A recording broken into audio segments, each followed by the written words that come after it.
Berikutnya adalah jurnal. Di versi sebelumnya itu ada 6 jurnal, di mana ada tambahan jurnal penutup.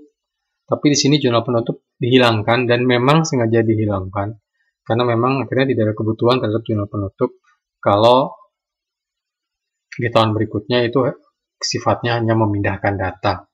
Jadi ini karena biasanya jurnal penutup itu dulu itu dipakai karena memang pembukaannya menggunakan buku, sehingga untuk mempermudah melihat apa saja yang belum selesai dan apa saja, karena kan laba rugi harus dijadikan laba ditahan atau dinolkan lah istilahnya.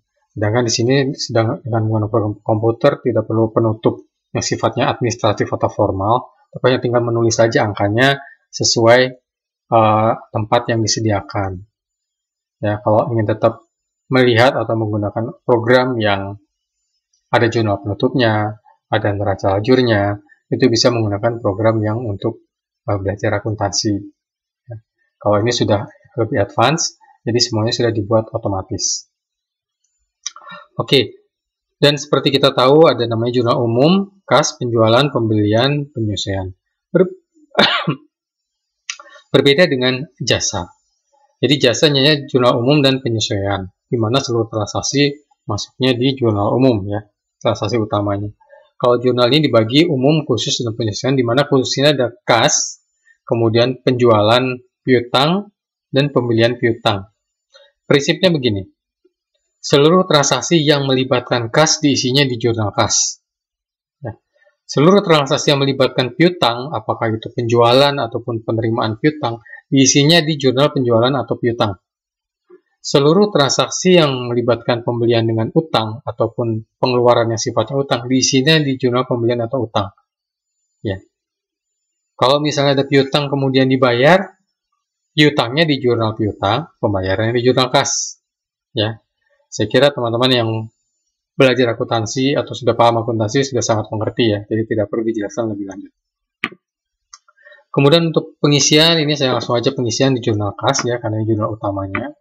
Ini bisa diisikan tanggal terlebih dahulu di sini. Format kelima jurnal ini sama ya. Jadi format kolomnya sama, tidak ada yang berubah, hanya pengisiannya saja yang berbeda-beda dan itu menentukan di laporannya. Sebagai contoh, laporan arus kas tidak akan membaca transaksi yang diisikan di jurnal umum, jurnal pembelian, piutang, ataupun lain-lain. Ya. Kelima jurnal ini hanya akan dibaca di buku besar penggabungannya.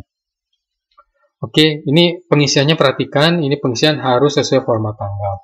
Kalau misal tidak format tanggal, misal nih, contoh tidak format tanggal, isikan 5 Januari 2019 ya. Dia menjadi merah. Karena formatnya bukan format tanggal. Jadi dia tidak akan bisa dibaca apakah itu di buku besar ataukah di laporan. Ya. Jadi format tanggal ini menyesuaikan dengan komputernya. Kalau komputernya format bahasa Inggris, berarti menulis 5 Januari itu tulisnya adalah 5 Jan atau 5 Januari pakai Y 19. Nanti dia akan berubah secara otomatis. Ya. Oke, kemudian di sini kode transaksi jika ada, urean jika ada, ya, diisi urean ini sama ya. Isi beda juga tidak masalah. Kemudian memilih kode akun yang sesuai.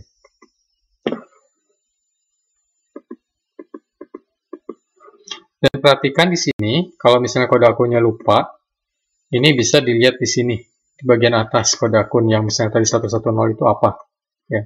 Tapi sebenarnya kalau kita udah biasa ngetik di sini, tadi misalnya mau ngetik lagi ya, 111 0 ya, meskipun tidak keluar karena sama 632.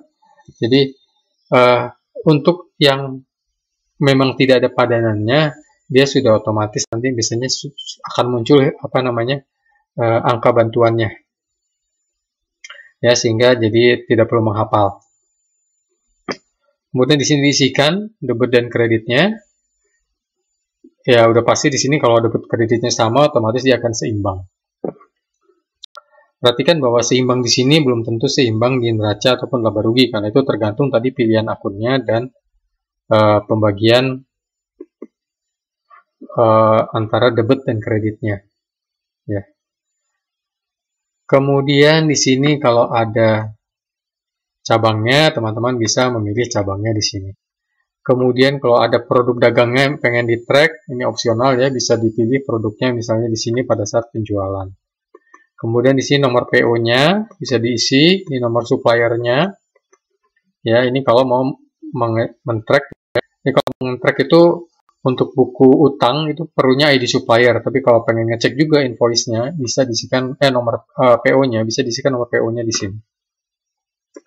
Demikian juga halnya dengan customer, kalau pengen nge-track ya customer-nya, pelanggannya berapa piutangnya, dan juga nomor invoice-nya. Untuk akun laporan 2, ini dia otomatis ya, dia akan mengambil data berdasarkan kategori atau pairing yang diset di kode akun tadi. Jadi kalau kita lihat kode akun tadi, ini kan kita pairingnya di sini nih, ya untuk kode akun 2. Itu otomatis sudah dimunculkan, jadi teman-teman tidak perlu memilih lagi. Ya. Oke, jadi tinggal diisi sampai ke bawah. Nah, pertanyaannya bagaimana kalau misalnya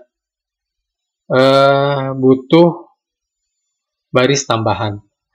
Perhatikan di sini, kalau untuk penulisan tanggal, kalau misalnya ada tanggal ketinggalan, teman-teman nggak perlu insert.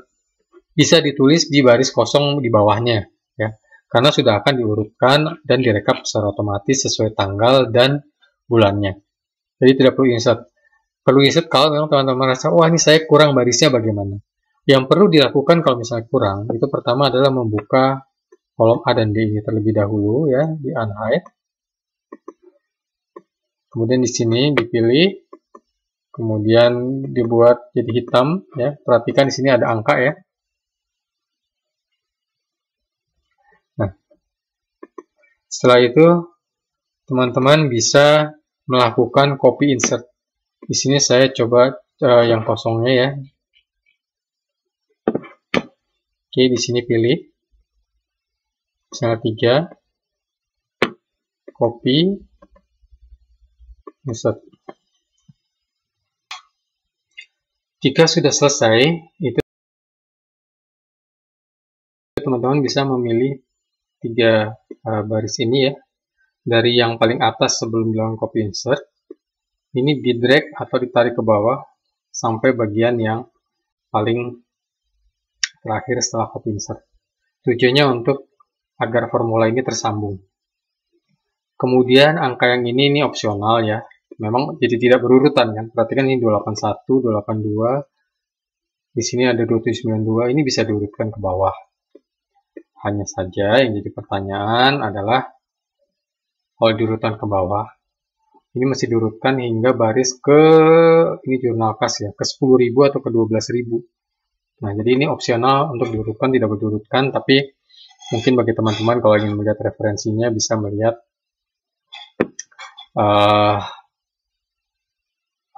kalau ingin melihat referensinya ya mau nggak mau teman-teman akan mengurutkan di bawah nomor berapa gitu ya.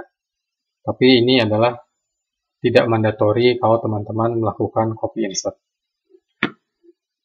Copy insert ini bisa dilakukan di semua jurnal, umum, kas, penjualan piutang, pembelian, penyesuaian.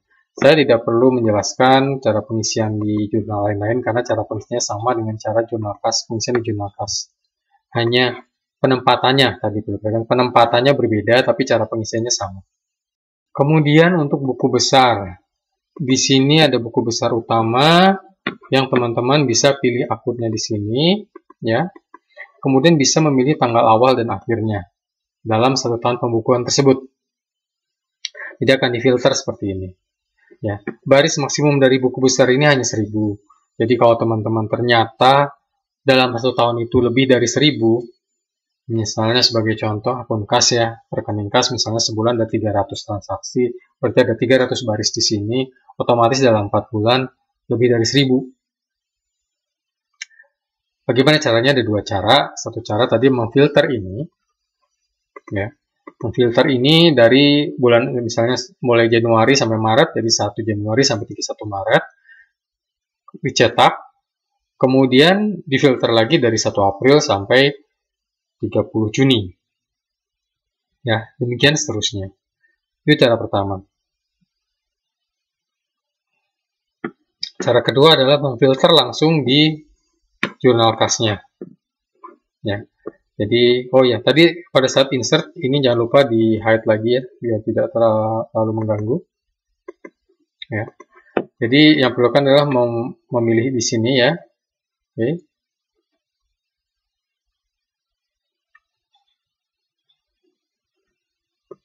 Kemudian pilih menu filter. Kalau sudah filter di sini, teman-teman nanti bisa memilih sesuai akunnya di sini, bisa dipilih akunnya di sini. Ya, akunnya mau difilter gimana?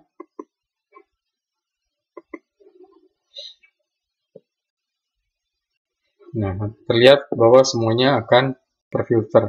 Hanya saja, ya perlu diperhatikan, ini tidak menggambarkan buku besar secara keseluruhan. Ini hanya tujuannya memfilter akun ini transaksinya untuk apa saja. Ya, jadi kalau teman-teman cepat melihat, ini bisa dilihat secara keseluruhan barisnya akan difilter. Tapi kalau mau melihat, tapi ini tidak bisa gabungan jurnal, ya, hanya di satu jurnal saja.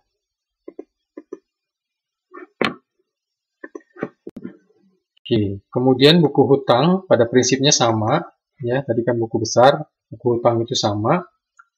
Jadi hanya memilih kode supplier, kemudian tanggal awal dan tanggal akhirnya.